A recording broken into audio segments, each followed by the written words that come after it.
di Exabyte, dunia hosting Anda. Memaksimalkan kecepatan akses website Anda. Perlindungan maksimal dari ancaman tak terduga. Menjamin ketersediaan data Anda.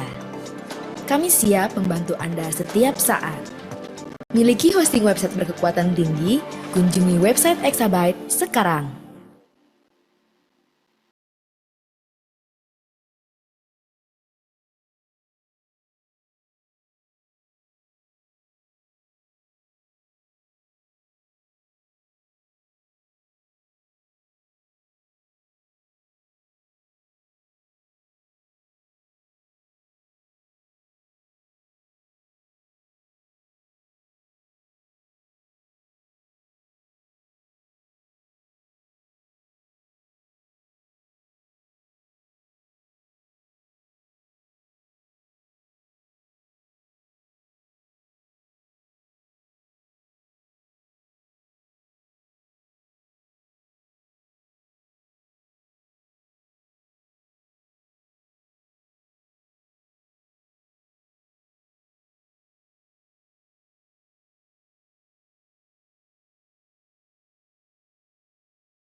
Assalamualaikum warahmatullahi wabarakatuh. Selamat siang semuanya.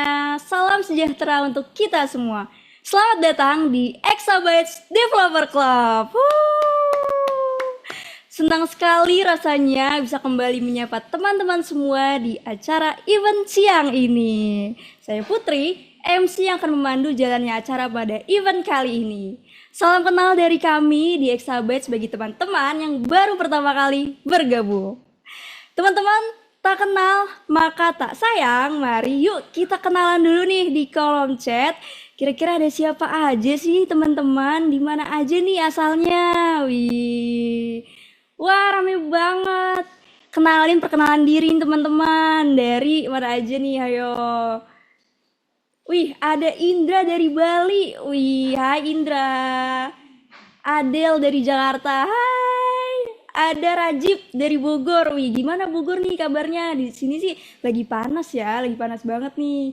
Akhir Oktober ini, waduh. Ada Aldo dari Pekanbaru. Hai dari NTT. Ada Gary dari Jakarta. Wah, luar biasa. Semangat banget nih teman-teman nih. Ada Dani dari Batam. Wow, luar biasa nih teman-teman. Semangatnya.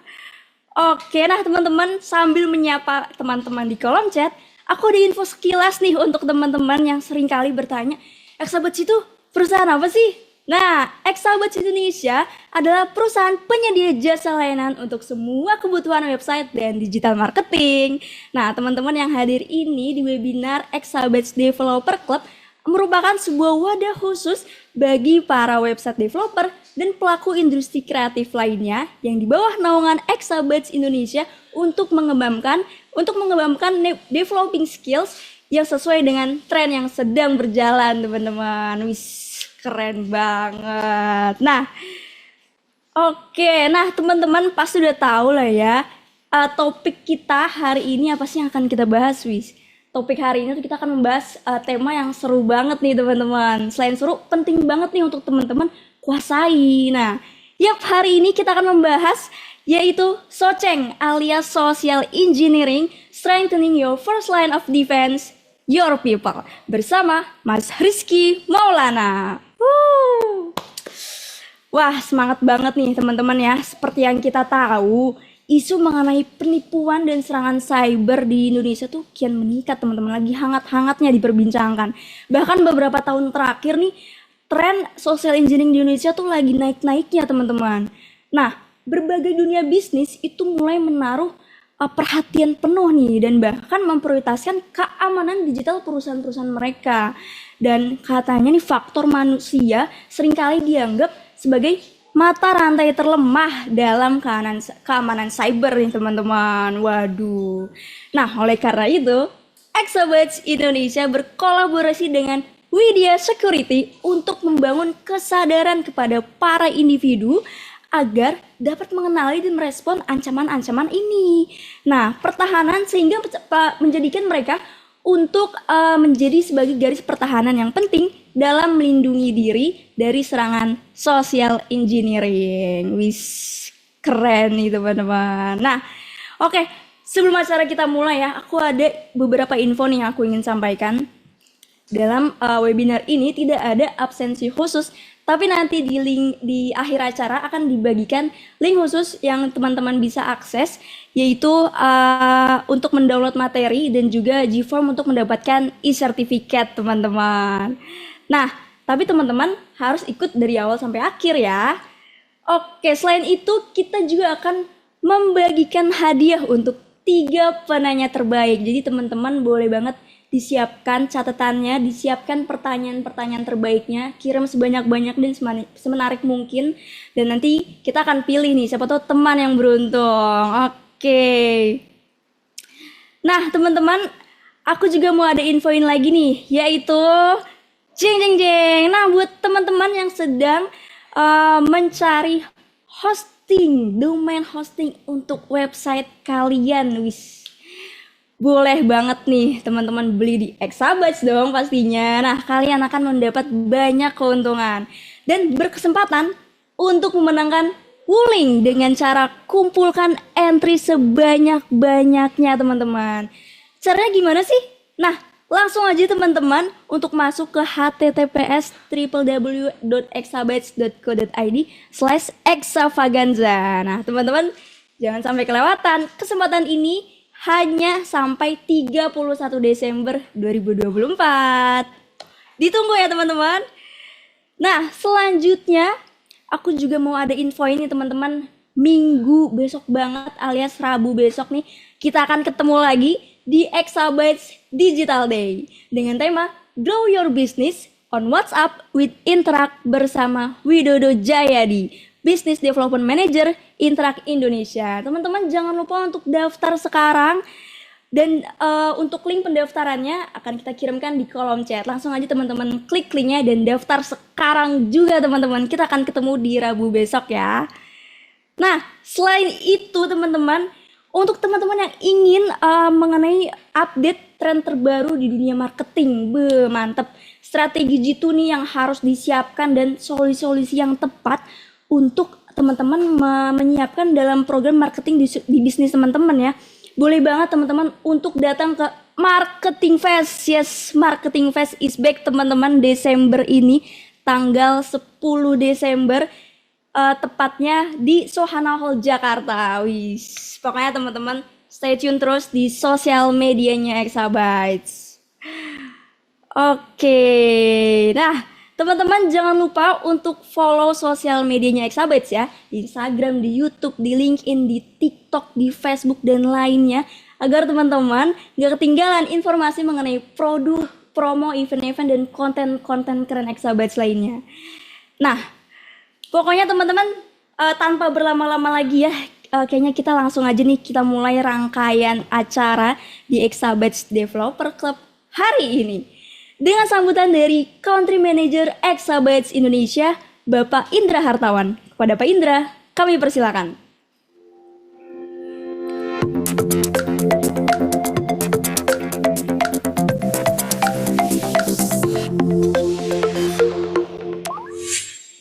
Oke, Assalamualaikum warahmatullahi wabarakatuh. Selamat siang teman-teman semua. Mudah-mudahan sudah selesai ya makan siangnya dan kemudian bisa semangat untuk menyambut atau menyerap ilmu dari pembicara kita hari ini. Mungkin saya sapa dulu Mas dari ini Mas apa? Mas Rizky ya, sorry. Ya Mas Rizky dari Widya, terima kasih sudah berkesempatan ya di hari ini ya untuk mengisi acara kita.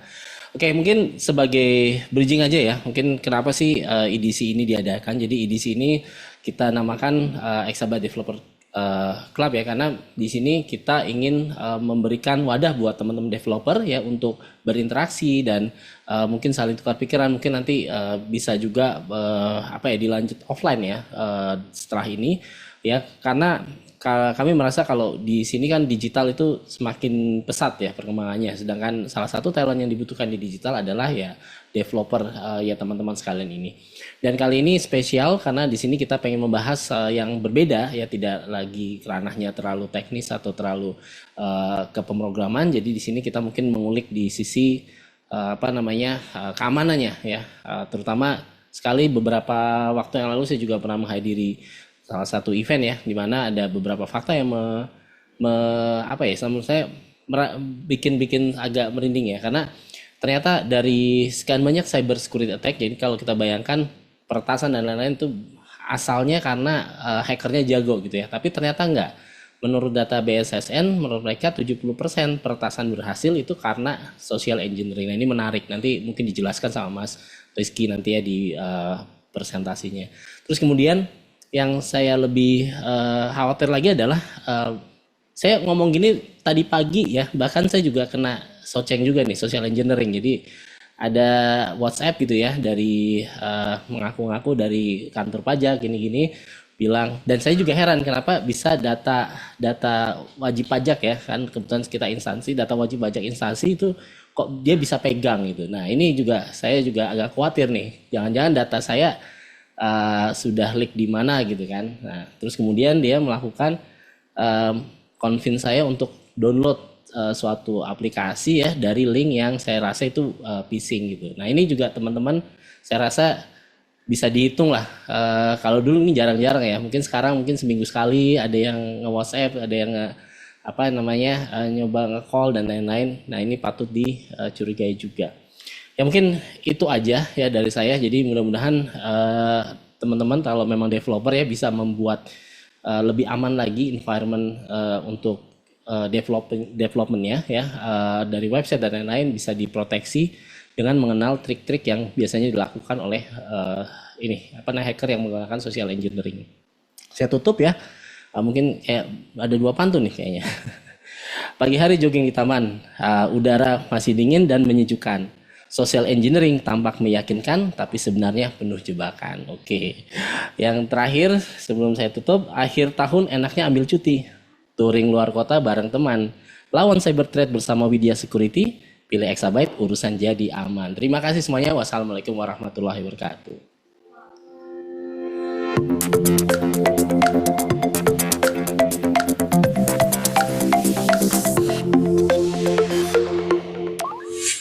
Iya, terima kasih banyak Pak Indra atas sambutannya dan pantunnya. Waduh, sampai ada 2 pantun nih. Balas gak nih? Atau nanti aja kali ya di penutup kita balas nih. Oke, teman-teman, sepertinya Mas Rizky udah siap nih untuk memaparkan materinya. Wih, oke, sebelum itu kita sapa dulu yuk Mas Rizky-nya nih. Langsung aja nih kita sama Rizky.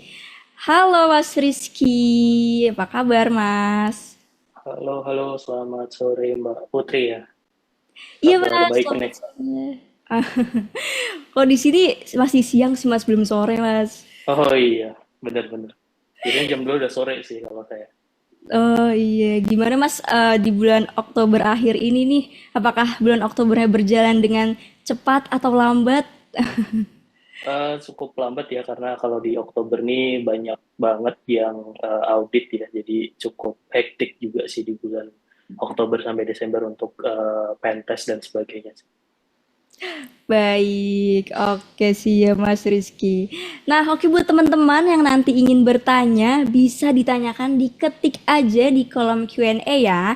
Dan ada hadiahnya yang menunggu nih teman-teman untuk 3 penanya terbaik. Oke deh. Nah, baik Mas Rizky udah siap Mas? Siap-siap, aman. Baik, oke tanpa perlu berlama-lama lagi, kepada Mas Rizky, waktu dan tempat kami persilakan. Oke, saya izin share screen sebentar ya.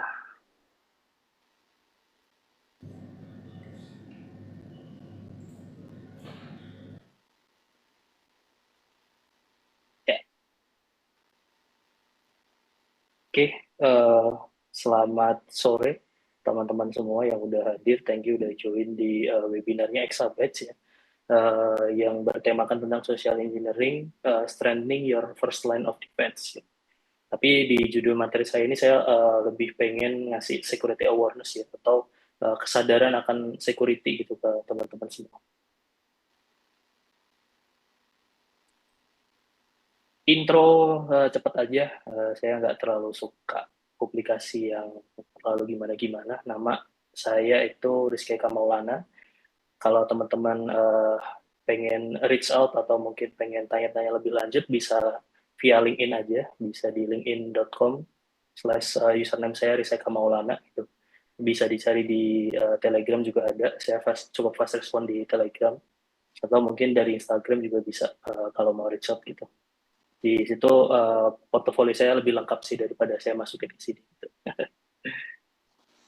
Oke, yang akan kita bahas nanti ada 4 ya. Yang pertama itu tentu kita intro dulu apa sih social engineering itu, teknik-tekniknya apa aja, kemudian targetnya itu siapa sih gitu kan di social engineering gitu, Eh, siapa sih yang paling sering jadi korban di social engineering itu. Terus berikutnya itu aktornya siapa sih, atau yang melakukan serangan itu sebenarnya siapa sih gitu. Nanti kita akan bahas juga. Nah, terakhir tentunya bagaimana cara mengantisipasinya gitu biar kita nggak meminimalisir risiko terkena serangan social engineering gitu. Kita nggak bisa menghilangkan 100% risiko serangan ini ya. Jadi kita nggak bisa bilang nih, oh kita akan basmi 100% social engineering, itu kita nggak bisa. Jadi kita harus menerima risiko bahwa social engineering itu selalu ada gitu. Tapi kita coba minimalisir risikonya untuk kita tidak menjadi korban dari social engineering seperti itu. Oke, masuk ke topik pertama, ada apa sih itu social engineering gitu. Mungkin kalau pengertian dan sebagainya, sepertinya teman-teman better itu search aja di Google ya, apa itu social engineering, atau mungkin tanya ke ChatGPT, tentu dia lebih jago lah gitu. Nah, cuma di sini saya pengen ngebahas tentang teknik-tekniknya gitu. Teknik-teknik di sini tuh ada phishing, ada pretexting, ada baiting, ada quid pro quo, ada tailgating. Itu yang common lah, common teknik gitu. Nah, eh, di masing-masing teknik ini tentu target dan skemanya atau skenario-nya itu beda-beda. Kalau kita di pentest ya, di pentest itu ada services namanya red teaming gitu. Jadi kalau di red teaming itu sebenarnya kita bikin skenario untuk melakukan simulasi serangan social engineering gitu di sebuah company atau di sebuah perusahaan gitu kan. Nah, biasanya yang kita lakukan skenario-nya itu ya dari teknik-teknik ini gitu. Kalau phishing biasanya kita coba lempar umpan gitu, mungkin email atau mungkin SMS gitu, yang itu nanti targetnya itu random banget lah pokoknya. Dan ada pretexting juga, ada baiting dan sebagainya gitu. Nah, mungkin sedikit biar teman-teman juga ada gambaran sebenarnya shotceng atau teknik-teknik phishing ini kayak gimana sih gitu. Nih ada satu video dari BCA ya, kalau nggak salah mungkin sekitar 6 bulan atau 8 bulan yang lalu dia bikin video cukup mewakili apa sih sebenarnya phishing gitu. Mungkin aku izin untuk show dikit lah, biar teman-teman juga ada bayangan gitu untuk sebenarnya apa sih gitu. Ini nggak bisa di play.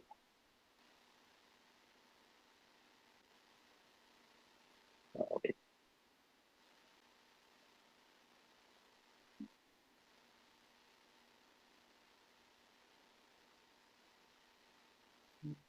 Oke.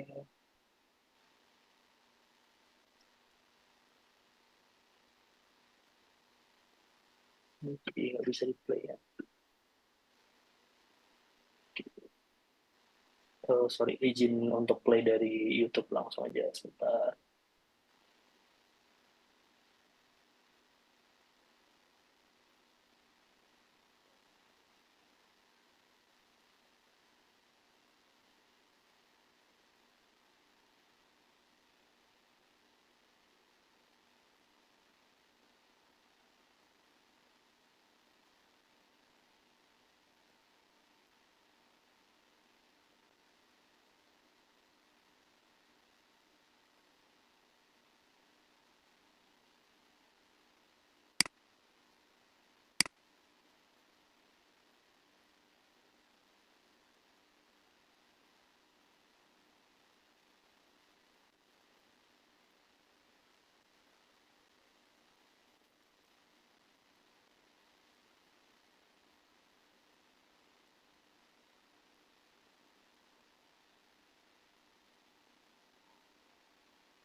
Oh,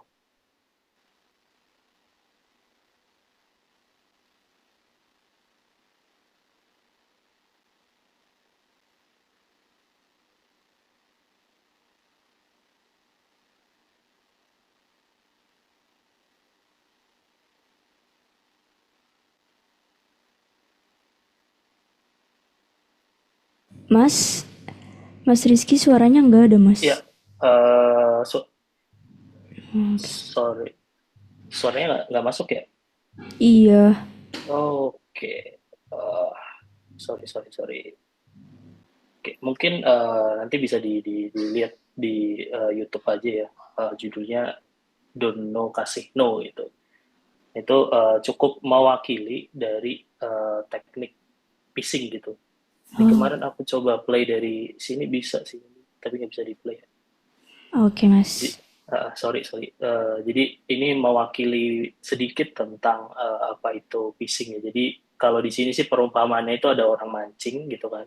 Kemudian ada ikan, ada umpan gitu. Jadi ada ikan, ada umpan, ada pemancing. Nah, ikan ini siapa sih gitu kan? Kalau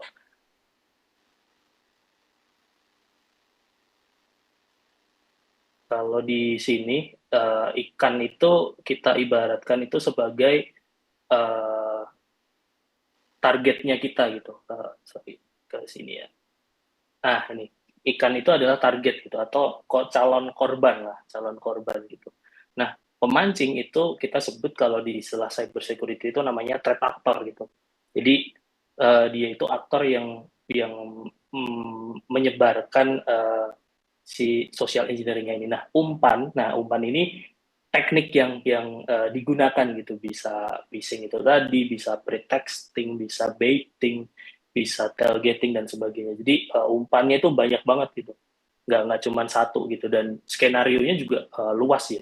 Atau kalau bahasa hukumnya itu lebih ke ini, modus penipuannya seperti apa gitu di social engineering.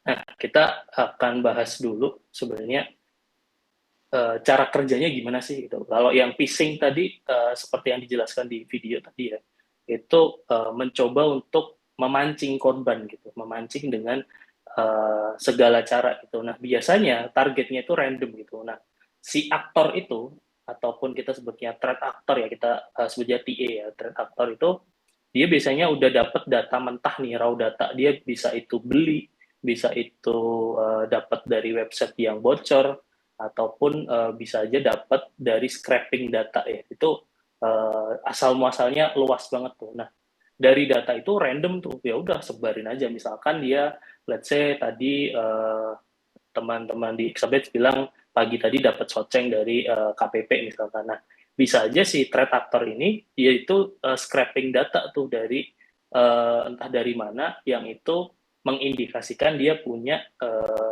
kaitan dengan pajak tuh.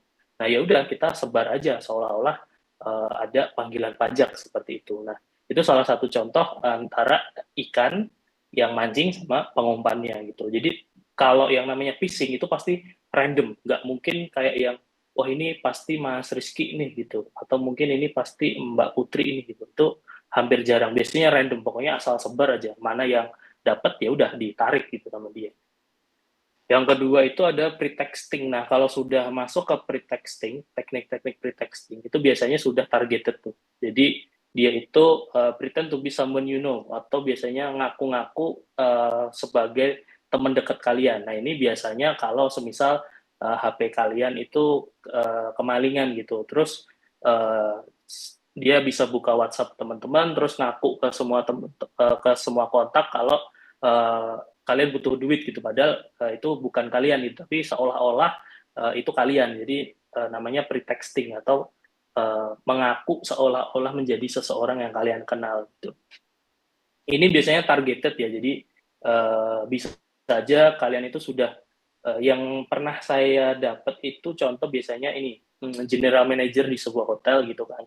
Biasanya kan nomornya dipajang tuh di pamflet-pamflet kayak gitu kan.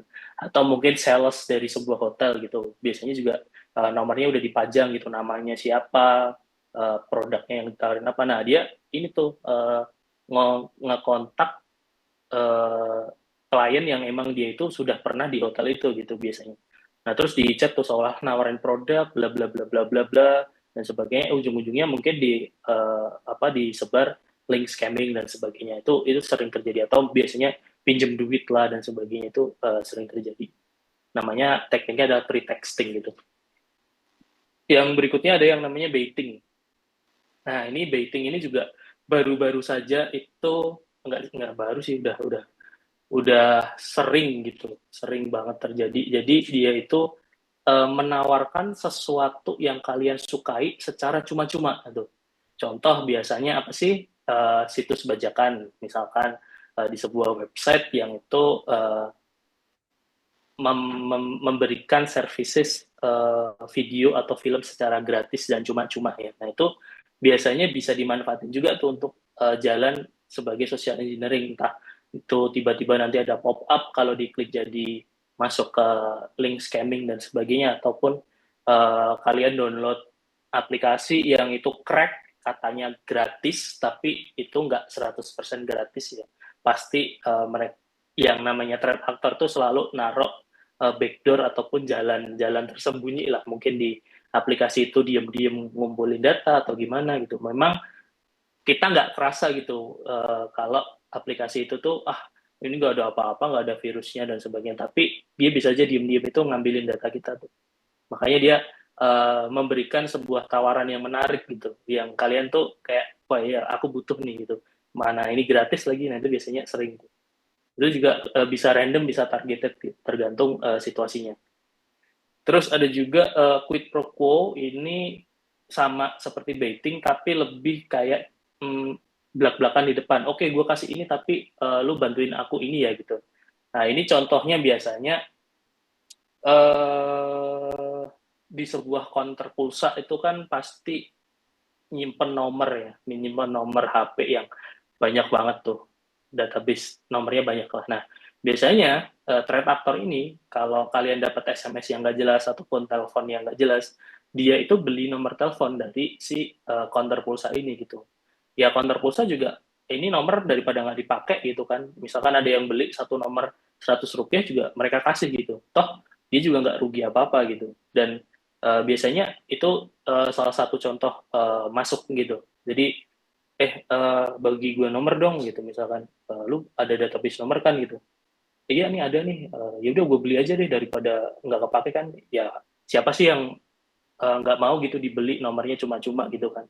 Nah itu quid pro quo contohnya kayak gitu. Atau mungkin di sebuah perusahaan gitu misalkan ada threat actor nih ataupun hacker yang dia itu mau nyebarin ransom. Nah, untuk nyebarin ransom itu dia butuh akses dari orang dalam ini gitu. Nah, itu biasanya ditawarin tuh, kamu mau nggak nyebarin ransom ke perusahaanmu sendiri gitu. Nanti aku kasih fee deh 10% atau 20% gitu dari kalau perusahaan kamu emang mau bayar gitu ke kita. Nah, si si apa karyawan ini karena dia mungkin tertarik ya atau mungkin dia butuh duit di hari itu gitu ya 10% dari katakanlah nanti bounty-nya sekitar 300 juta gitu ya siapa sih yang nggak mau 10%-nya gitu ya udah dia akhirnya dengan kesadaran karena butuh duit dia nyebarin si ransom itu gitu. Itu contohnya quid pro quo. Yang berikutnya itu ada yang namanya tailgating atau piggybacking. Nah ini tuh biasanya kalau teman-teman pernah ke kementerian yang besar atau mungkin perusahaan yang besar itu biasanya untuk masuk sekedar masuk aja itu butuh akses gitu ya, butuh akses harus dimintain ID gitu. Nah, ini biasanya dia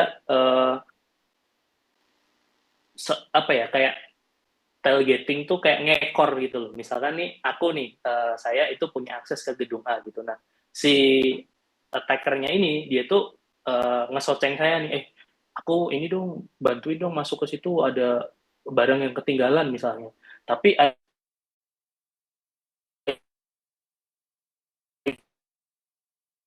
aku lu nebeng ya masuk dia butuh dia udah masuk.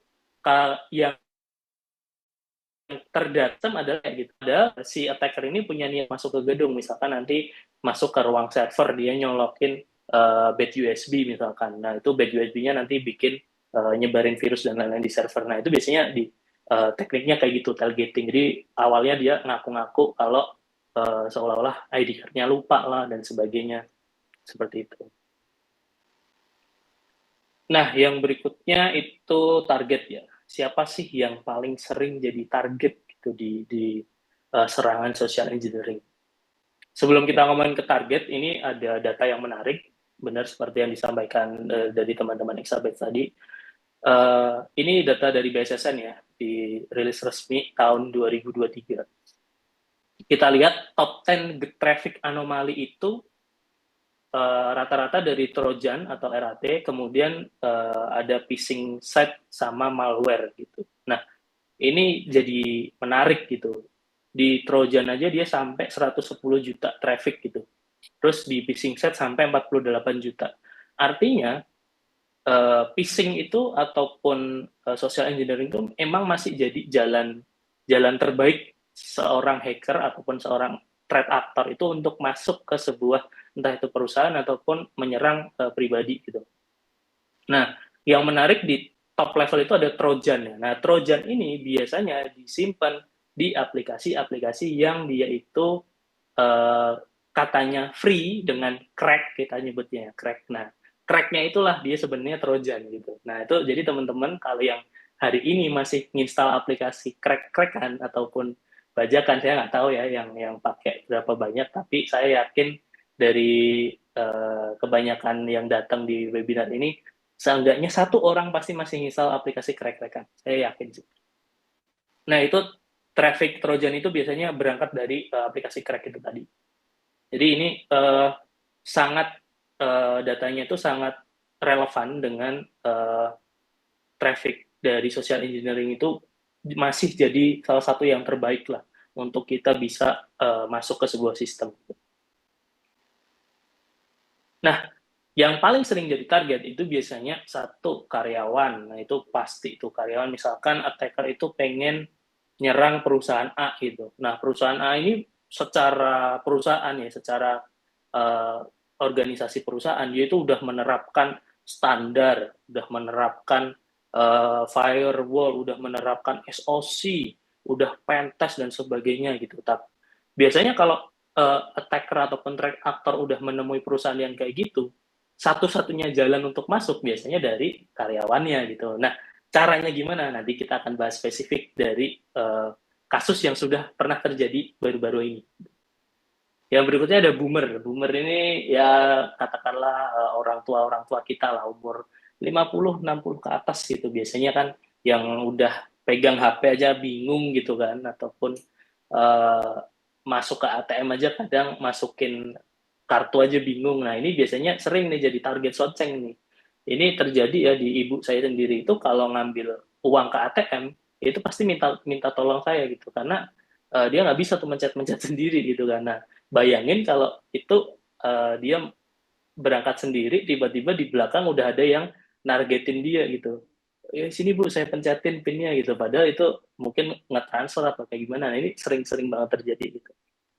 Boomer ya. Terus ada top level. Nah, ini biasanya jelas-jelas jadi target ya. Misalkan si level di sebuah perusahaan gitu. Ini pasti kena soceng gitu. Karena si level ini biasanya pegang akses gitu. Pegang akses entah itu ke bankingnya ataupun uh, ke data-data sensitif lainnya itu pasti sering jadi target soceng gitu. Berikutnya ada selebriti ya. Selebriti ini biasanya entah itu selebgram, entah itu pejabat publik, entah itu CEO di sebuah perusahaan yang dia mungkin punya pengaruh di dunia sosial media gitu. Nah, ini biasanya targetnya itu untuk menguasai akun sosmednya gitu. Karena kalau dijual kan harganya lumayan gitu. Atau mungkin juga bisa bikin isu-isu tertentu dengan sosial media yang sudah dikuasai gitu. Nah, yang terakhir itu sysadmin gitu. Kenapa sysadmin ini jadi target gitu? Karena jelas ya sysadmin itu pasti punya akses ke servernya gitu. Itu kayak udah pasti di whitelist tuh sama sama si server gitu. Oh, ini berasal dari sysadmin gitu. Oh, makanya diperbolehkan. Ini pasti jadi target gitu. Di sysadmin hati-hati gitu. Mungkin 1-2 orang di sini yang jadi sysadmin. Kalau developer sih selama uh, di company-nya udah pakai CI/CD ya biasanya kan dia nggak punya akses tuh, cuma punya akses ke apa namanya repositorinya. Itu repositori juga paling ke branch-nya sendiri-sendiri kan, jadi jarang sih kalau kalau ke developer gitu. Nah, berikutnya itu ada threat actor. Jadi siapa sih yang jadi threat actor-nya gitu, atau siapa yang jadi uh, hackernya ya. Nah, sebelum kita masuk ke situ, ini ada quote yang menarik dari John McAfee. John McAfee itu foundernya dari McAfee Corporation ya, atau mungkin yang produk itu antivirus McAfee. Jadi dia bilang nih, social engineering itu hampir jadi toolkit utama sekitar 75% dari hacker gitu. Jadi tools dari hacker tuh 75% itu social engineering gitu. Dan faktanya yang sukses itu hampir 90% dari social engineering yang dilakukan. Artinya persentase suksesnya itu lebih besar daripada kita langsung nyerang ke sistemnya gitu. Karena yang paling vulnerability dari sebuah sistem itu ya kita atau manusia gitu. Karena manusia itu masih punya perasaan, masih punya rasa belas kasihan, masih punya rasa empati. Nah, itu sangat-sangat mudah untuk dieksploitasi gitu. Kita nggak ngomongin secara etika ya, maksudnya kalau etika sebagai sesama manusia memang kita butuh tuh yang namanya empati, belas kasihan, ataupun apa namanya rasa-rasa yang mungkin nggak enakan lah. Nah, kalau kita udah ngomongin sistem ya kita nggak peduli tuh orang ini punya empati kah, orang ini punya belas kasihan, ya kalau dia bisa dieksploit ya kita eksploit gitu. Nah, yang paling sering jadi target, sorry ini salah judulnya. Yang paling sering jadi threat actor ataupun yang paling sering jadi pemicu terjadinya serangan itu yang pertama insider. Insider ini siapa? Ya tadi yang aku bilang, misalkan karyawan gitu diiming-imingin, ya udah nih aku kasih fee 10% tapi tolong sebarin ransomnya di perusahaan kamu gitu. Nanti kalau perusahaan kamu bayar bounty saya kasih affiliate fee lah 10%. Ini kayak sekarang ransomware tuh udah kayak Shopee affiliate gitu. Siapa yang berhasil nyebarin, saya kasih fee gitu. Jadi si hacker ini juga ya udahlah kasih 10% daripada saya pusing-pusing nyerang sendiri kan, mending saya ngasih 10% ya kan daripada enggak sama sekali gitu. Atau bisa juga dia karena kebutuhan uang yang lainnya itu dapat tawaran gitu dari hacker misalkan tolong dong bantuin ini ngerjain ini tapi kamu harus install ini dulu ya gitu. Nah, install itu ada trojannya gitu. Itu baru aja terjadi. Nanti kita kita bahas gitu. Apa sih ya yang insider bisa lakukan gitu. Atau mungkin dia emang nggak suka aja sama perusahaannya gitu. Jadi gue benci ini sama kantor gue ya udah nggak pernah kasih libur gitu kan, gajinya nggak naik-naik, bonusnya nggak ada gitu. Nah, dia bikin serangan sendiri gitu. Itu juga salah satu hal yang sangat mungkin terjadi. Jadi insider itu malah uh, jadi threat actor yang paling bahaya gitu karena kita nggak pernah tahu kapan dia nyerang gitu, kita nggak pernah tahu dia punya niatan apa gitu ya, tiba-tiba aja dia melakukan serangan dari dalam lagi. Itu cukup berbahaya. Yang berikutnya itu ada hacker organization ya. Nah, ini biasanya mungkin yang kayak kemarin kasus PDN itu memang itu organisasi hacker yang dia itu tujuannya ya ya ini aja emang ngambilin duit dari eh, apa serangannya dia gitu. Nah, ini biasanya didorong oleh reputasi ya. Jadi dia pengen punya reputasi ini atau pengen dikenal secara publik kalau oh saya udah berhasil ngehack ini nih, oh kita udah berhasil mengunci datanya si A, si B dan sebagainya. Yang berikutnya pasti dia juga uang gitu targetnya. Karena mau nggak mau hacker itu juga butuh duit untuk ngedevelop tools, ngedevelop skenario, ngedevelop exploit dan sebagainya itu butuh resource yang tinggi. Gitu. Berikutnya ada kompetitor. Nah, ini tanpa kita sadari kompetitor itu juga sering nyerang ke bisnis kita gitu. Entah itu lewat social engineering ataupun serangan yang mungkin secara kasat mata itu nyerang ke sistem kita gitu. Ini sering terjadi dan cukup banyak juga ya kompetitor itu yang melakukan serangan gitu ataupun menjadi threat actor dari sebuah serangan social engineering. Dia didorong apa sih ya? Pastinya kebutuhan bisnis ya. Mungkin dia mau kompetitornya itu jatuh atau kayak gimana itu pasti sering terjadi. Yang berikutnya itu security consultant. Nah, saya sendiri sebagai seorang security consultant itu juga sering gitu melakukan social engineering. Nah, cuman bedanya kalau kita pasti kita report gitu. Oh, ini bisa nih untuk dilakukan social engineering gitu.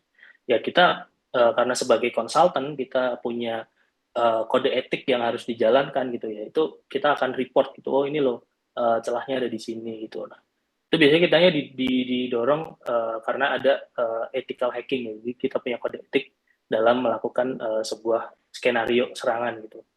Yang berikutnya tentu kita reputasi juga ya. Jadi kita membangun reputasi kalau kita udah pernah loh melakukan simulasi atau skenario serangan di perusahaan ini dan hasilnya cukup signifikan misalnya. Yang berikutnya juga biasanya kita termotivasi dengan uang juga pastinya ya, karena kalau kita berhasil mengeksploitasi sebuah perusahaan itu biasanya kita dikasih yang namanya bounty ya, ataupun imbalan dari apa yang sudah kita lakukan. Yang terakhir sih biasanya kita didorong oleh rasa ingin riset sesuatu gitu. Jadi biasanya security consultant itu pengen ngeriset sesuatu gitu. Jadi kita teknologi itu kan selalu berkembang, modus penipuan selalu berkembang. Nah, itu biasanya kita ulik tuh apa sih yang kenapa sih orang itu nyerang ini, kenapa orang tuh bikin ini. Nah, itu kita perlu riset gitu. Nah, riset ini biasanya kita skenario-nya ya di real world gitu, nggak bisa kita skenario-nya di lab gitu. Kalau kalau pen test itu kita masih bisa skenario-nya di lab pakai sebuah lab gitu atau simulasi gitu. Tapi kalau phishing itu biasanya kita tahu itu efektif atau enggak ya kita sebar langsung aja gitu. Cuma bedanya itu tadi kita punya kode etik yang itu memang harus kita pegang gitu sebagai security consultant. Nah, berikutnya dari di luar itu semua ada yang namanya domba tersesat ya. Ini biasanya kurang kesadaran terhadap keamanannya dia sendiri gitu ya. Contoh boomer tadi itu pasti jelas domba tersesat itu karena dia nggak ngerti juga kan. Atau mungkin ada karyawan yang dia butuh duit dan sebagainya atau nggak tahu atau bisa jadi domba yang tersesat juga. Gitu. Nah, ini kita bahas berita yang baru-baru aja happening banget. Ini sekitar bulan September kalau saya nggak salah. Jadi masih 1 bulan yang lalu kalau nggak salah. Jadi Idodax, platform kripto, itu kena hack gitu, sekitar 221 miliar. Nah, cuman yang ke-hack itu bukan sistemnya, tapi hot walletnya ataupun rekening hot wallet tuh bisa dibilang rekening kalau di penanaman modal tuh ada semacam apa ya penjamin modal, ada jaminan modalnya. Nah, yang kebobolan dari Indodax tuh jaminan modalnya itu gitu. Nah, ini lucu ya karena yang kebobolan itu bukan sistemnya, jadi bukan uang uang dari member ataupun uang dari usernya, tapi yang kebobolan malah rekeningnya Indodax-nya sendiri. Nah, kenapa ini bisa terjadi? Nah, ini yang menarik nih. Jadi setelah diinvestigasi dan secara forensik dilakukan apa namanya analisa gitu kan, dia juga udah nerbitin IOC atau indicator of compromise, itu tidak ada compromise dari sistem gitu. Ternyata, nah ini dikutip dari CEO-nya langsung ya Pak Oscar Darmawan gitu. Jadi ceritanya itu ada engineer yang di Indodax itu ditawarin tuh sebuah pekerjaan gitu kan secara freelance, bayarannya nggak main-main gitu, bayarannya ratusan ribu dolar hanya buat 1 jam ngerjain gitu. Bayangin teman-teman ya, misalkan ditawarin gitu di reach out dari LinkedIn, Mas mau nggak ngerjain project freelance gitu, cuma sejam doang kok ngerjainnya gitu. Oh ya mau dong. Terus bayarnya berapa? Katakanlah 100 ribu dolar. Siapa sih yang nggak mau gitu? Aku pun pasti nggak akan nolak gitu. Nah, cuman yang jadi masalah adalah si orang ini nggak ngikutin SOP dari perusahaan gitu. Dia ngerjain kerjaan freelance-nya itu pakai laptop kantor. Nah, itu yang nggak boleh gitu karena laptop kantor ya harusnya digunakan untuk kerjaan kantor, bukan untuk kerjaan pribadi gitu. Nah, dia pakai itu karena mungkin dia di reach out-nya di jam kerja gitu. Dia ya ini lagi-lagi pinternya si threat actor gitu. Dia mungkin sudah menargetkan si orang ini, dia tahu jam kerjanya jam berapa, dia tahu kerjanya di mana, dia tahu mungkin udah pakai laptop kantornya itu mungkin dia tahu juga ada akses ke server gitu. Nah, dia dipaksa tuh mungkin secara psikologis itu dia akan bilang, ya ini pokoknya harus dikerjain sekarang juga 1 jam doang kok nggak lama gitu. Nanti langsung aku bayar gitu. Nah, itu kan secara psikologis dia kayak bingung kan. Wah, laptop pribadi di rumah nih gitu, masa harus ngambil ke rumah dulu gitu padahal disuruh sekarang gitu kan. Ya udahlah pakai laptop kantor aja, 100 ribu dolar nih gitu kan, bisa buat beli rumah gitu kan misalnya gitu. Nah itu permainan psikologisnya biasanya kayak gitu gitu, dia dipaksa udah sekarang aja, ini saya mau transfer sekarang gitu kan, kerjain sekarang saya transfer sekarang. Nah akhirnya pakailah dia pakai laptop kantor. Ternyata syaratnya itu harus menginstal aplikasi tertentu dulu gitu. Aplikasinya itulah yang jadi jalan masuk untuk ke server. Nah, jadi threat actor itu kadang emang bener-bener modal ya, dia punya modal gitu untuk ngasih tahu bahwa ini loh kita beneran mau bayar gitu. Ya dia ngeluarin 100 ribu dolar kalau dapatnya 22 juta dolar kan, itu ibaratnya kalian beli barang 100 ribu jadi 22 juta, itu kan udah berapa kali lipat gitu kan. Itu baru aja terjadi ya, ini September 2024 gitu kasusnya. Ya kita nggak bisa munafik juga gitu, siapa sih yang nggak mau 100 ribu dolar, cuman kita harus tahu kalau di perusahaan itu ada SOP yang berjalan gitu. Nah kalau ketika kalian menyalahi SOP itu ya kalian jelas itu udah salah gitu, dan itu bisa jadi celah threat actor untuk masuk gitu. Nah terus gimana cara kita prevent atau cara kita mencegah terjadi serangan gitu kan? Nah, ini ada 4 hal, ini bisa diterapkan secara pribadi, bisa diterapkan secara organisasi gitu. Yang pertama itu security baseline.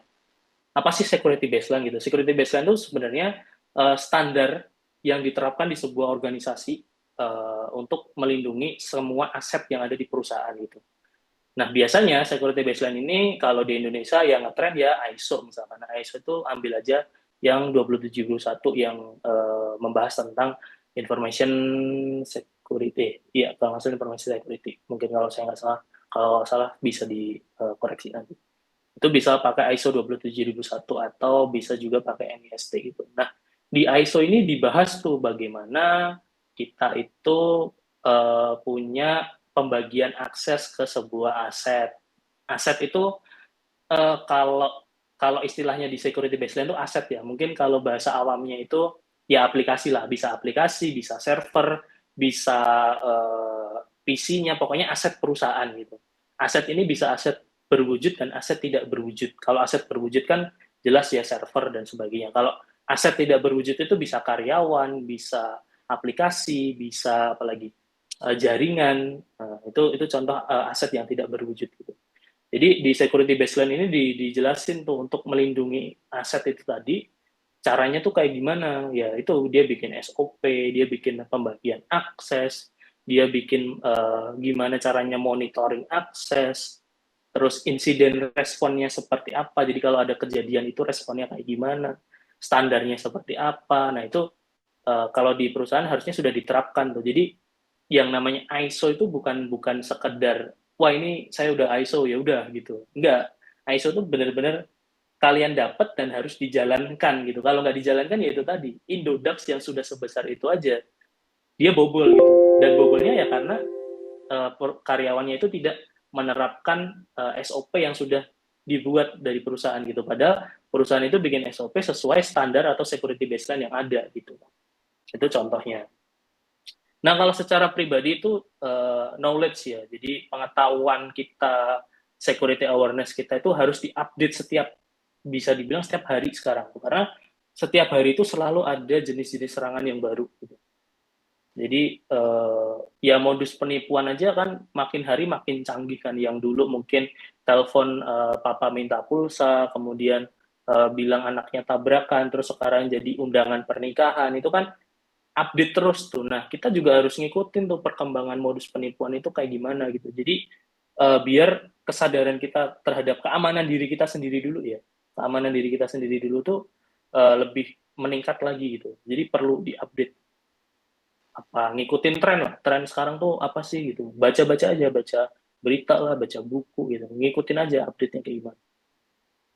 Terus keep update. Jadi keep update ini selalu gunakan software dengan versi yang paling baru. Itu karena kenapa sistem atau aplikasi itu update? Itu biasanya ada celah security yang sudah terekspos. Contoh, zaman dulu tuh mungkin pernah dengar ransomware WannaCry tahun-tahun 2017 lah. Nah, WannaCry itu masuk dari file sharingnya Windows gitu. Atau service-nya itu bisa disebut SMB. Kalau di tadi yang ini, nah ini ada nih Microsoft Windows SMB Server Information Disclosure. Nah ini masih dari tahun 2017 nih, zaman-zaman yang WannaCry itu tadi.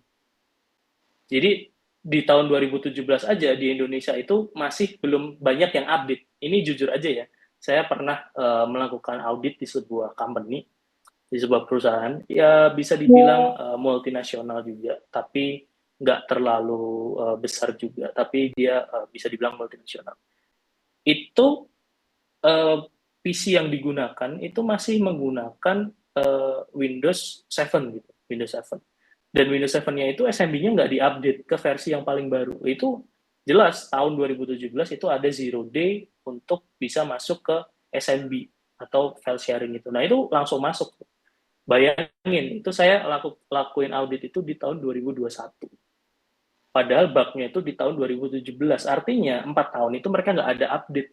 Nah, itulah pentingnya update. Kenapa kita harus update? Jadi teman-teman jangan ngeluh nih kalau misalkan pakai Windows, waduh Windows-nya update sendiri nih lama banget. Itu untuk keamanan bersama ya, keamanan dan kenyamanan bersama. Emang lama, tapi itu harus diupdate. Karena kalau nggak diupdate, ya itu tadi, bisa aja itu celah yang bisa dieksploit secara langsung gitu sama hacker ataupun sama threat actor gitu. Jadi selalu update. Kalau ada update, diupdate aja gitu. Karena bisa jadi itu ada celah yang cukup kritikal gitu. Kalau mungkin teman-teman mau pilih-pilih gitu, ini update-nya tentang apa sih? Kalian bisa baca aja di log-nya gitu. Di log-nya itu biasanya disampaikan, oh ini security update, oh ini security patch gitu. Nah, kalau ada kata-kata security patch itu wajib untuk diupdate ya, karena kalau enggak bisa jadi sarang ataupun bisa jadi pintu utama hacker masuk. Nah, yang terakhir itu terapkan yang namanya zero trust. Zero trust itu artinya semua orang itu bisa menjadi threat actor. Ingat yang kita bahas tadi, insider pun ataupun karyawan sendiri kita aja itu bisa jadi threat actor atau bisa jadi hacker gitu. Jadi trust no one. Jadi jangan percaya siapapun kalau kita sudah membahas tentang security ya. Jangan percaya siapapun. Even itu mungkin bahasa kasarnya keluarga kita sendiri ya. Nah, itu kita harus check and recheck dulu. Jangan-jangan keluarga kita masuk ke sistem kita juga dia bawa virus, dia bawa ransomware dan sebagainya. Jadi terapkan yang namanya zero trust. Kalau sebuah perusahaan itu sudah pakai security baseline atau sudah pakai standar, itu pasti jelas dia sudah menerapkan unsur zero trust ya. Tapi kalau kita secara pribadi itu biasanya belum tuh. Nah, kita harus mulai dari diri kita sendiri, terapkan yang namanya zero trust. Atau kalau yang di video tadi, kalau don't know atau kalau nggak tahu ini dari siapa, dari mana sumbernya apa, ya udah jangan dilanjutin gitu. Nah, itu prinsip zero trust tuh kayak gitu. Intinya kita nggak boleh percaya siapapun sedikit pun. Harus kita cek and recheck dulu. Bener nggak nih sumbernya?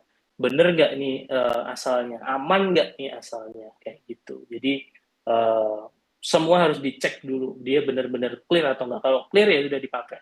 Tapi kalau nggak clear ya jangan dikasih permission gitu. Nah, itu cara kita untuk mensecurekan diri kita ya. Jadi dari beberapa kasus yang sudah ada itu kita harus belajar tuh, kita harus ngapain, kita harus protectnya seperti apa. Contoh kayak yang dulu ngetren undangan pernikahan. Nah, ini kalau kita menerapkan zero trust, ini pasti kita nggak akan kena gitu. Karena kita udah lihat dulu, wah ini siapa yang ngirim nggak kenal gitu kan. Nah, kita nggak boleh percaya langsung, ya udah nggak kenal gitu. Kecuali dia telepon gitu kan, dia ketemuan, oh ini emang orangnya ini.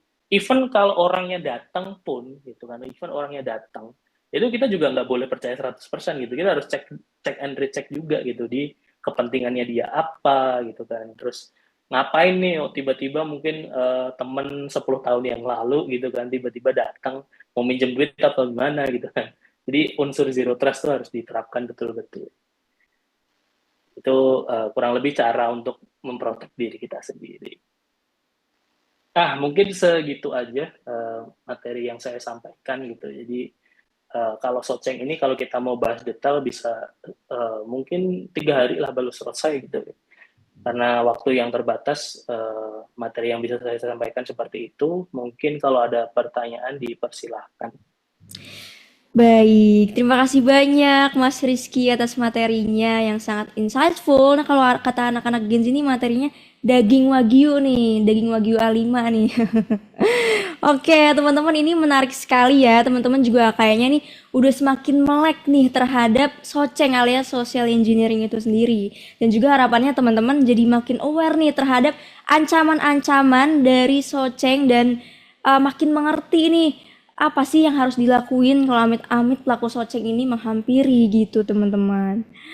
Nah, teman-teman karena sesi pemaparan materi dari Mas Rizky udah selesai, kita akan memasuki sesi tanya jawab. Nah, seperti biasa ya teman-teman ya, di akhir sesi akan ada hadiah menarik untuk 3 penanya terbaik. Jadi siapkan pertanyaan terbaik teman-teman. Oke, nah Mas Rizky, pertanyaannya udah muncul nih Mas, langsung aja kali ya. Masuk ke pertanyaan pertama. Oke, dari Muhammad Aji Pramono, katanya pertanyaannya adalah bagaimana cara terbaik untuk mendeteksi di laptop kita ada ransomware atau enggak nih Mas Rizky? Silakan Mas Rizky. Waduh, bagaimana cara terbaik untuk mendeteksi laptop ada ransomware-nya apa enggak. Nah, ini cukup teknikal ya nanti jawabannya. Jadi yang pertama itu kalau saya pribadi ya, itu ada tools yang namanya Wireshark. Wireshark pernah dengar nggak? Itu buat monitoring traffic yang berjalan di laptop kita dulu. Jadi kita capture tuh traffic-nya. Contoh, mungkin aku bisa share screen dikit ya. Boleh, Mas. Jadi ada tools yang namanya Wireshark gitu ya.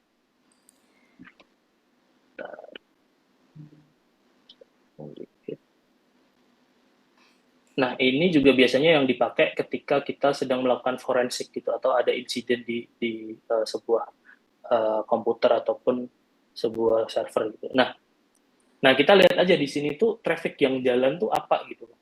Misalkan dia tiba-tiba mengunjungi atau ngirim ke IP yang dia itu nggak kenal gitu. Nah, itu bisa aja indikasi adanya malware yang jalan di laptop kita. Itu cara paling gampang sebenarnya dari situ sih. Kan di sini ada IP ya, ini kan source address, kemudian nah di sini kan ada source address, ada destination address, terus ada portnya juga. Nah, ini kita cek aja gitu, IP-nya ini dia trusted nggak gitu kan. Ini IP bisa dicari gitu, ini IP-nya punyanya siapa. Kalau itu IP-nya emang dari Windows gitu kan, nah itu ya itu bagus gitu. Cuman kalau IP-nya ini kita nggak kenal, terus kok dari kemarin kok ngirim data terus gitu misalkan, nah itu patut dicurigai itu. Nah, jadi kita lanjutannya biasanya kita bisa dibilang bisa dilakukan yang berikutnya itu memory dump atau melakukan dump terhadap proses di memori. Nah, itu baru tuh kita cari tahu dari aplikasi apa sih ini jalannya gitu. Jadi step-nya sih cukup teknikal sih untuk mengetahui bahwa laptop kita itu ada ransomware atau ada malware-nya apa. Kalau secara kasat mata nggak kelihatan sih biasanya, karena dia running-nya di background kan, nggak kelihatan. Tapi kalau dari traffic pasti dia ngirimin, karena ransomware yang sekarang itu modelnya udah jadi services, jadi bisa disebut itu RAAS, Ransomware as a Service gitu. Jadi key-nya itu pasti dikirim lewat network. Itu juga yang terjadi di PDN itu sama. Jadi key-nya dikirim dari network. Itu sih paling. Jadi emang harus dianalisa secara komprehensif, sehingga nggak bisa kita secara kasat mata, oh ini kena malware, oh ini kena ransom gitu. Itu nggak bisa sih. Mungkin bisa di start dari Wireshark ini sih. Baik, terima kasih Mas Rizky atas jawabannya. Jadi memang benar-benar harus dianalisa ya Mas ya. Betul. Itu ada ransomware atau tidak gitu. Semoga terjawab ya dari Kak Aji pertanyaannya. Terima kasih. Oke, kita lanjut ke pertanyaan kedua ya Mas Rizky. Boleh. Oke, yang kedua dari Welly Chandra. Pertanyaannya ialah, ketika sudah keinjek ransom, apa bisa ya file diselamatkan? Atau memang harus dibuka oleh attacker alias bayar bounty gitu Mas Rizky? Silakan Mas jawabannya. Ini juga topik yang cukup berat tapi menarik ya. Kita belajar dari kasus PDN kemarin ya. Jadi kalau kita ngomongin tentang ransomware itu kan sebenarnya teknik untuk melakukan enkripsi terhadap file-file teman-teman gitu. Nah, apakah tidak ada celah dari proses enkripsinya ini? Nah, itu kita harus lakukan dulu tuh yang namanya reverse engineering. Kalau kemarin teman-teman ngikutin kasusnya PDN, itu sebenarnya ada salah satu mentor saya juga namanya Pak Yohanes. Itu dia melakukan reverse engineering gitu terhadap service ransomware-nya gitu. Nah, Pak Yohanes ini nyari nih di beberapa versi sebelumnya itu ada vulnerability atau ada celah tuh untuk bisa ngebalikin datanya gitu.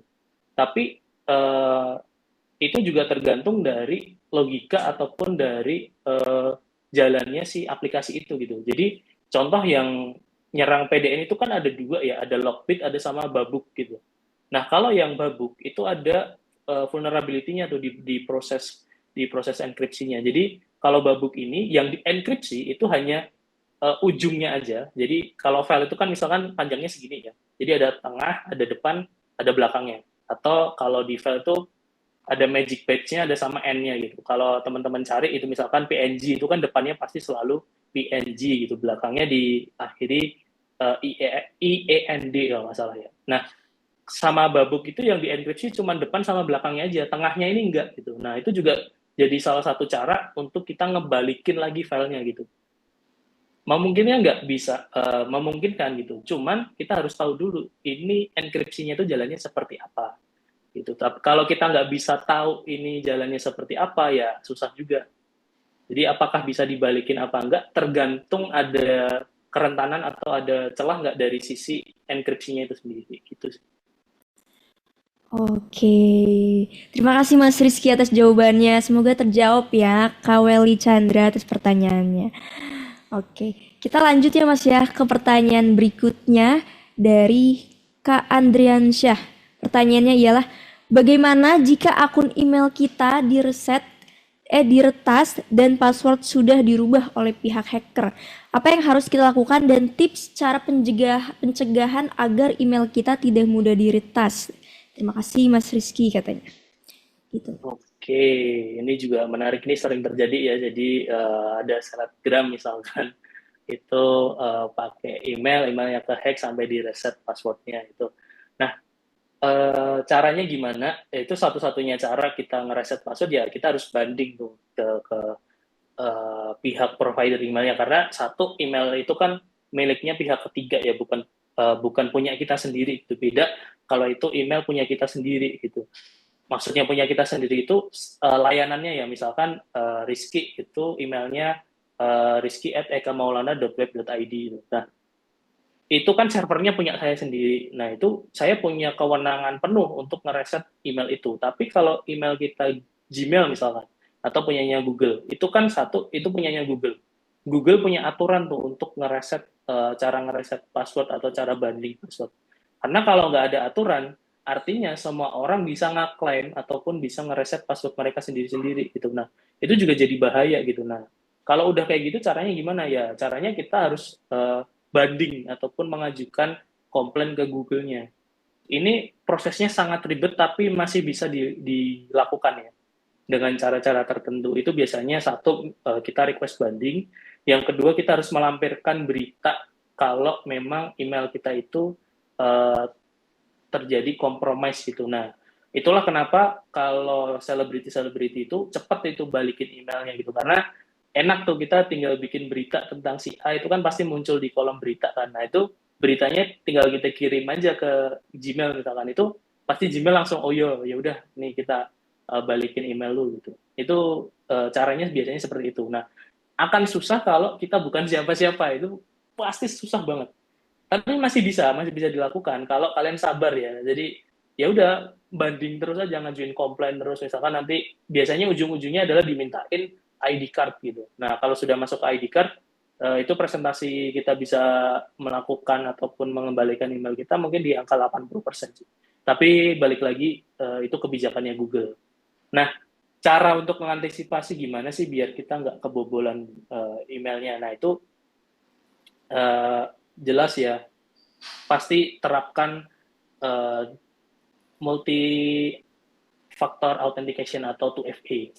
Jadi kalau ada yang reset password, ada yang ganti password, itu ada konfirmasi passwordnya lagi. Biasanya lewat OTP misalkan. Atau kalau yang sebenarnya ini sangat direkomendasikan, tapi pasti orang Indonesia tuh malas banget. Saya yakin. Itu sebenarnya kita disarankan untuk mengganti password itu setiap 6 bulan sekali. Itu wajib sebenarnya. Tapi pasti kita malas tuh ngeganti password. Pasti passwordnya udah ingetnya ini, ngapain harus diganti lagi. Itu padahal penting gitu untuk melakukan penggantian password. Karena kita nggak pernah tahu, mungkin password kita itu udah pernah sebar gitu di entah itu di mana kayak, atau mungkin di situs apa gitu, itu udah pernah kebobolan gitu. Cuman kita karena ya udah ingatnya ini gitu, daripada harus ingat-ingat lagi ya itu malas ganti password. Padahal harus diganti setiap 6 bulan sekali. Nah, biasanya kalau kita mengikuti aturan 6 bulan sekali ganti password itu, kita bisa pakai yang namanya password manager gitu. Sekarang kan udah banyak ya password manager. Bahkan dari misalkan teman-teman pakai Google Chrome, itu kan biasanya udah ada bawaan tuh password manajernya, kayak passwordnya kita simpan. Nah, itu bisa dipakai aja gitu. Atau mungkin teman-teman mau install password manager yang lain. Jadi emang 6 bulan sekali itu password wajib diganti, dan kalau bisa passwordnya itu jangan ada sebuah unsur kalimat ya, jadi random aja. Nah, biasanya di password manager itu ada tools untuk nge-random password. Ya udah pakai password yang random itu aja. Nanti tinggal dipakai kayak gitu. Jadi ganti password 6 bulan sekali itu sangat direkomendasikan. Pakai 2FA, two factor authentication, sama yang berikutnya itu gunakan password yang rumit. Biasanya kan ada tuh website-website yang harus ada huruf besar, harus ada angka, harus ada special karakter. Nah, itu kenapa sih harus diatur passwordnya sampai sesusah itu? Karena itu bisa mengurangi resiko terjadinya brute force atau nebak-nebak password gitu. Bayangin kalau password kita cuman kayak di PDN tuh admin 1234 pagar gitu kan, gampang banget untuk ditebak gitu kan. Itu konyol sih. Itu sih caranya. Oke Mas, terima kasih Mas Rizky. Itu kebanyakan pasti perempuan tuh Mas yang passwordnya tuh sama semua nih untuk berbagai akun. Aduh, pokoknya teman-teman harus pakai account manager ya. Oke, selanjutnya Mas Rizky ada lagi nih pertanyaannya ya. Dari Kak Indra Mahardika. Pertanyaannya ialah bagaimana nih cara efektif untuk mengedukasi masyarakat, keluarga, karyawan yang skeptis tentang pentingnya keamanan cyber, Mas Rizky? Silakan Mas Rizky jawab. Waduh, ini pertanyaan menarik ya. Saya sendiri juga masih bertanya-tanya cara yang paling efektif apa gitu, karena saya sendiri udah mencoba melakukan awareness ataupun nge-share sesuatu lah tentang security awareness itu dari tahun 2015. Jadi saya sendiri juga dulunya pelaku ataupun threat actor zaman dulu tuh, zaman 2015-2016 gitu. Cuman sekarang bergeser menjadi yang memberikan edukasi gitu kan. Itu memang berat ya. Jadi kita itu skeptis karena belum ada kejadiannya gitu.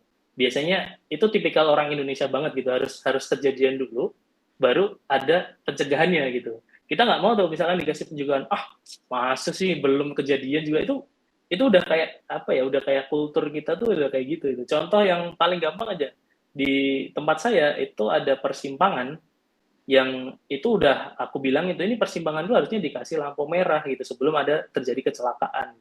Jawaban dari yang bersangkutan adalah orang belum kecelakaan ngapain dikasih lampu merah gitu. Nah, selang beberapa bulan, mungkin 6 bulan ataupun kayaknya 8 bulan berikutnya ya, beneran ada kecelakaan gitu. Nah, itu baru dipasang lampu merah gitu. Jadi itu nggak tahu ya, emang kultur dari negara kita atau orang-orang kita tuh emang kayak gitu. Jadi kayak harus ada case dulu baru ada pencegahannya gitu. Kalau dicegah dulu belum ada case-nya tuh kayak orang belum ada kejadian gitu. Caranya gimana ya? Saya sendiri masih mencari tahu cara yang efektif untuk memberikan edukasi kayak gitu. Itu kayak gimana gitu. Tapi yang mungkin yang bisa saya sampaikan adalah kasih tahu orang-orang terdekat kalian dulu, karena orang-orang terdekat kalian tuh adalah orang yang pasti mendengarkan kata-kata kalian. Itu dulu aja deh. Jadi dimulai dari orang-orang terdekat dulu, misalkan dari orang tua, saudara, mungkin om, tante, adik, kakak, tetangga, itu pasti kata-kata kalian tuh lebih didengar gitu. Dari situ dulu aja gitu. Kalau emang udah mentok banget, ya udahlah biarin kejadian dulu aja, nggak apa-apa sih. Oke, baik Mas Rizky. Emang kebiasaan plus 62 warganya kayak gitu ya Mas, harus kejadian dulu nih, baru bisa ngambil Betul. pelajaran. Cara mengedukasinya juga share webinar ini juga itu bisa ya Mas ya? Nah, bisa. Ya, jadi mungkin tetangga-tetangganya kalau ada event-event kayak webinar tentang security awareness kayak gini, diajakin aja gitu. Ya, kalau dia nggak paham, ya nggak apa-apa, diajakin dulu aja gitu. Iya. Oke, semoga Mas Indra Mahardika terjawab ya pertanyaannya. Terakhir nih ya Mas ya, pertanyaannya Boleh. dari Ratu Eka. Pertanyaannya ialah bagaimana kronologinya secara teknikal database keuangan seseorang dapat bocor ke hacker Mas? Soalnya di berita banyak insiden orang yang uang di rekeningnya disedot oleh orang yang tidak diketahui. Silakan Mas. Ya, jadi kalau kronologisnya itu panjang ya. Contoh, kan mungkin teman-teman kemarin pernah dengar yang undangan digital itu beritanya atau headline-nya adalah begitu diinstal langsung uangnya kesedot gitu ya, kalau mungkin teman-teman ngikutin gitu. Nah, sebenarnya kronologisnya nggak se ekstrim itu sebenarnya. Jadi saya sama teman saya sudah pernah mencoba melakukan reverse engineering, coba ngebongkar aplikasi ini tuh jalannya sebenarnya kayak gimana sih. Nah, jadi yang pertama itu threat actor ataupun hacker itu pasti udah punya data teman-teman dulu. Data ini biasanya bersifat seperti nomor HP, email, nama, tanggal lahir. Itu biasanya hacker itu udah ngantongin dulu tuh sebelum nyebar tuh. Nah, baru setelah disebar, dia itu sebenarnya butuh apa sih dari aplikasi yang teman-teman install? Dia itu butuh OTP. Karena setiap aplikasi yang teman-teman gunakan dari perbankan itu butuh yang namanya OTP. Benar nggak? Nah, sebenarnya aplikasi undangan yang teman-teman install itu tuh sesimpel cuma ngebaca OTP SMS. Udah gitu doang. Jadi pemicunya itu pertama si hacker ini akan maksa untuk teman-teman install aplikasi itu. Aplikasi terinstall artinya si hacker punya akses ke OTP-nya teman-teman. Ya udah, hacker itu tinggal nyoba misalkan reset password dari akunnya teman-teman. Dia ngasal aja misalkan di reset di Gojek, Dana, Brimo, MyBCA, itu dicoba semua sama hacker. Dicoba semua, mana yang OTP-nya masuk, kan si hacker udah bisa baca OTP ini. Ya udah, kalau OTP-nya masuk berarti dia akunnya ada gitu. Ya udah di reset password sama si hacker gitu. Habis di reset password, si hacker kan udah punya passwordnya tuh. Nah, dari situ diambil tuh duitnya. Biasanya sih caranya kayak gitu sih. Jadi nggak yang tiba-tiba nginstal langsung kesedot gitu, nggak. Sebenarnya aplikasi itu tuh cuma sesimpel ngebaca SMS, udah itu doang sih. Oke. Baik, terima kasih Mas Rizky atas jawabannya. Semoga Ratu Eka terjawab ya. Oke, sesi tanya jawab kini sudah selesai nih Mas Rizky. Terima kasih banyak Mas Rizky atas jawabannya. Semoga sudah terjawab semua untuk teman-teman yang bertanya. Dan yang sudah bertanya tapi belum terjawab, it's okay teman-teman, masih ada banyak event-event Exabytes lainnya dan pastinya menambah insight teman-teman semua. Terima kasih atas antusiasmenya yang luar biasa hari ini. Yeay. Oke, nah sekali lagi terima kasih banyak ya Mas, sehat-sehat selalu. Semoga bermanfaat. Sampai jumpa Mas Rizky. Terima kasih. Thank you Mbak Putri, teman-teman semua. Semoga ilmu saya bermanfaat. Jangan lupa selalu share security awareness ke teman-teman terdekat ataupun keluarga terdekat terlebih dahulu. Itu aja. Thank you. Assalamualaikum. Siap. Wassalamualaikum warahmatullahi wabarakatuh. Oke, teman-teman, aku ingatkan kembali ya teman-teman, kalau ingin mendapatkan materi pembahasan tadi dan e-sertifikat hanya bisa dengan mengisi link yang ada di kolom chat teman-teman. Tapi kalau misalnya teman-teman belum punya akunnya, boleh banget langsung daftar dulu, sign up dulu di account Exabytes-nya gitu. Nah, teman-teman, aku juga mau infoin lagi nih buat teman-teman yang sedang mencari domain dan hosting untuk website kalian, bisa banget beli di Exabytes. Kalian akan mendapatkan banyak keuntungan dan berkesempatan membentangkan Wuling dengan cara mengumpulkan entry sebanyak mungkin. Dan caranya gimana? Langsung aja masuk ke https://www.exabytes.co.id/extravaganza. Jangan lewatkan kesempatan ini karena hanya sampai 31 Desember 2024. Kemudian jangan lupa juga teman-teman, ada Exabytes Digital Day minggu depan di Rabu besok banget nih, yang bertema Grow Your Business on WhatsApp with Interact bersama Widodo Jayadi, Business Development Manager Interact Indonesia. Buat yang belum daftar, langsung daftar sekarang, gasken. Link pendaftarannya ada di kolom chat teman-teman. Oke, selain itu teman-teman yang ingin mengetahui update tren-tren terkini terbaru di dunia marketing, strategi jitu yang harus disiapkan juga solusi-solusi yang tepat, pas banget langsung aja teman-teman untuk ikut event Exabytes 1 ini, yaitu Marketing Fest. Marketing Fest is back teman-teman, Desember ini, tanggal 10 Desember 2024 di Sohana Hall, Jakarta. Pokoknya stay tune terus di sosial medianya Exabytes. Oke. Nah, teman-teman, karena kita sudah berada di akhir sesi, kini saatnya mengumumkan pemenang 3 penanya terbaik di Exabytes Developer Club hari ini. Kira-kira siapa ya pemenangnya? Nih aku mau umumin, jeng jeng jeng, ini dia. Selamat kepada Kak Welly Chandra, selamat kepada Kak Andriansyah, dan selamat kepada Ratu Eka. Yeay, selamat ya Kak, sudah bertanya dan ternyata terpilih pertanyaannya untuk menjadi pemenang saldo OVO pada kesempatan kali ini. Oke teman-teman yang lain jangan kecewa karena event Exabytes masih banyak teman-teman. So teman-teman untuk hari ini terima kasih banyak yang sudah mengikuti sampai detik ini. Semoga banyak manfaat dan pelajaran yang teman-teman dapatkan. Bukan mendapatkan inspirasi ya teman-teman ya. Dan tentunya semoga kita bisa ketemu lagi di acara berikutnya. Kalau gitu saya Putri dan segenap kru Exabytes yang bertugas mengucapkan terima kasih atas kehadiran teman-teman semua dan mohon maaf apabila ada salah-salah tutur kata. Dan nantikan event Exabytes lainnya ya. Wassalamualaikum warahmatullahi wabarakatuh.